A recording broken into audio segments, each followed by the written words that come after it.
Morning class 7th और 8th। हम आपको सूचना दे रहे हैं कि जो 4 सब्जेक्ट की पढ़ाई हो रही थी आपकी, उसकी परीक्षा सोमवार को है। आज हम आपको डेट शीट भेज रहे हैं कि किस दिन कौन सी परीक्षा। ये 2 दिन में समाप्त होगी, 28 तारीख और 29 तारीख। 30 तारीख आपका गैप रहेगा। 1 तारीख को आपको उसकी आंसर शीट स्कूल में जमा करने आना पड़ेगा। और अब इसके साथ और सुन लीजिए, आप लोग 1 तारीख मैंने बोला तो 1 ही तारीख को जमा करने आएंगे। ये नहीं है कि आप 6 को आ रहे हैं, 5 को आ रहे हैं। अभी तक कुछ बच्चों ने पुरानी आंसर शीट नहीं जमा की है। कुछ लोग अभी बीच में 16 तारीख तक देने आए। ये गलत है। जिस तारीख को बोला जाए उसी तारीख को आपको काम करना पड़ेगा। और ये नहीं है कि शाम को देने आ रही है, शाम को भी देने नहीं आएंगे। सुबह जैसे 9 बजे से 11 बजे तक मैंने कर दिया, 2 घंटे कर दिए। अब 2 घंटे में तो आप करने जमा कर सकते हैं। अच्छा, अब उसके लिए और सुनिए, कुछ बच्चों ने अभी तक जमा ही नहीं की है, तो उनको हम एब्सेंट ही मानेंगे। जबकि आप हमसे बहुत बच्चे जुड़े हुए हैं, हमारे पास सब रिकॉर्ड है। अगर आप जुड़ जाते हैं तुरंत हमारे पास इसमें आ जाता है। अगर आप नहीं यहां पर प्रवेश कराएंगे, अपना प्रवेश नाम अंकित नहीं कराएंगे, हम आपका एब्सेंट ही मानेंगे। और आपको अगली परीक्षा, जैसे आप 6 क्लास पास करके आए 7th क्लास में, 7th क्लास पास करके आए 8th क्लास में, तो हम उसको 8th में नहीं मानेंगे, न 7th में मानेंगे। कि आपको नेक्स्ट ईयर फिर पढ़ना पड़ेगा आपको 7th और 8th। ये आप मत सोचे कि हम जंप लगा देंगे, आगे बढ़ जाएंगे। इसलिए आप सबसे पहले अपना यहाँ नाम लिखवाइए।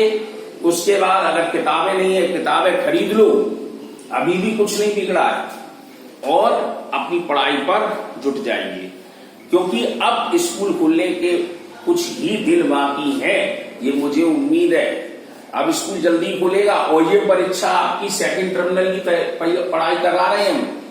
से 2nd टर्मिनल में आपको ऑफलाइन ही परीक्षा देनी है स्कूल के अंदर आके। इसलिए इसको याद भी करते जाना है और कॉपी भी तैयार कर लो।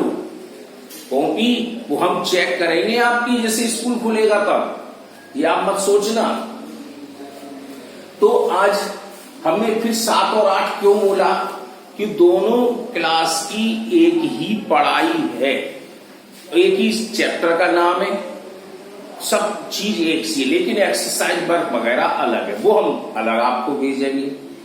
तो इस पाठ का नाम है संज्ञा के विकारी तत्व। अब संज्ञा के विकारी तत्व, अब ये चीज नहीं है। अब आप छोटी क्लास में तो है नहीं, लिंग का चैप्टर अलग हो, वचन का अलग हो, कारक का अलग हो, ऐसा कुछ नहीं है। ये संज्ञा के ही रूप होते हैं और इनको हम एक ही चैप्टर में लिखेंगे। तो मीन्स संज्ञा के विकारी तत्व क्या है, ये तो आप अच्छी तरह जानते हैं। संज्ञा एक विकारी शब्द होता है। विकारी मीन्स जिसका हम सार्थक रूप ज्ञात कर सकते हैं, जिसका हमें नॉलेज होती है। इसमें वचन, कारक और आपका एक और भी निकल गया था जो आपने पढ़ा था, सर्वनाम शब्द में आया था। तो सर्वनाम के ही रूप में इसको हम देख सकते हैं। चलो अभी तो केवल हम इनसे चीज जान कर लेंगे, लिंग क्या है, वचन क्या है, कारक क्या है। तो सबसे पहले हम लिंग उठाते हैं। लिंग किसे कहते हैं? जिस शब्द से किसी पुरुष स्त्री जाति का बोध कराता है, यानी जो शब्द हमें पुरुष या स्त्री जाति का बोध कराता है वह लिंग कहलाता है। आपके पास 2 प्रकार के लिंग थे, पुल्लिंग और स्त्रीलिंग। अब आप इस कक्षा में 2 और पढ़ सकते हैं, उभयलिंग और नपुंसकलिंग। तो इंग्लिश में आपने 4 पढ़े थे, masculine, feminine, common and neuter. लेकिन हिंदी में हमेशा 2 पढ़ते आए हो, पुल्लिंग और स्त्रीलिंग। अब हम 2 और पढ़ेंगे, यानी कि उभयलिंग और नपुंसकलिंग। तो लिंग में हमने बोल दिया जिस शब्द से किसी पुरुष या स्त्री जाति का बोध हो लिंग कहलाता है। अब पुल्लिंग क्या है? तो जिस शब्द से किसी पुरुष जाति का बोध हो उसे हम पुल्लिंग कहते हैं। स्त्रीलिंग क्या है? जिस शब्द से किसी स्त्री जाति का बोध हो स्त्रीलिंग कहलाता है। लेकिन अब तीसरा उभयलिंग क्या था? तो उभयलिंग हमारे जिस शब्द से किसी पुरुष या स्त्री दोनों में से किसी भी जाति का बोध हो, जैसे अध्यापक, डॉक्टर, आप पता नहीं कर सकते डॉक्टर मेल है कि फीमेल है। अध्यापक तो टीचर तो टीचर ही है। आप विद्यार्थी स्टूडेंट कह दिया तो गर्ल्स एंड बॉयज भी हो सकते हैं। तो मीन्स हमें पुरुष और स्त्री दोनों का हमें ये नहीं पता चल रहा है कि दोनों में से कौन है, तो ये हमारे उभयलिंग में आते हैं। अब नपुंसकलिंग में क्या था? न्यूटर जेंडर आपने पढ़े थे खूब। तो उसमें स्त्री और जाति का बोध नहीं होता है, मतलब बेजानदार वस्तु, जैसे मेज है, मेजियत संज्ञा है। तो मीन्स जहां पर स्त्री और पुरुष जाति का बोध नहीं होता है वह उभयलिंग कहलाता है।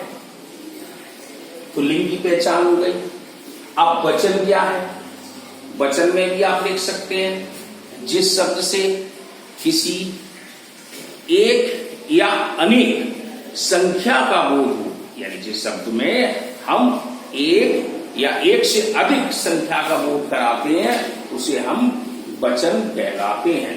ये दो प्रकार के थे हमारे, एक वचन और बहुवचन। यानी एक वचन में एक का और बहुवचन में बहुत सौ का, मतलब एक से ज्यादा का। कारक, कारक आपने 8 पढ़े थे।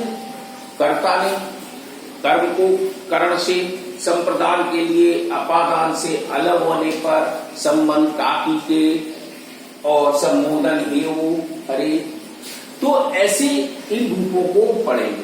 तो आज हम केवल 2 ही चीज पढ़े, लिंग और वचन। फिर कल कारक और उसके आगे की क्रिया क्या क्या होती है वो।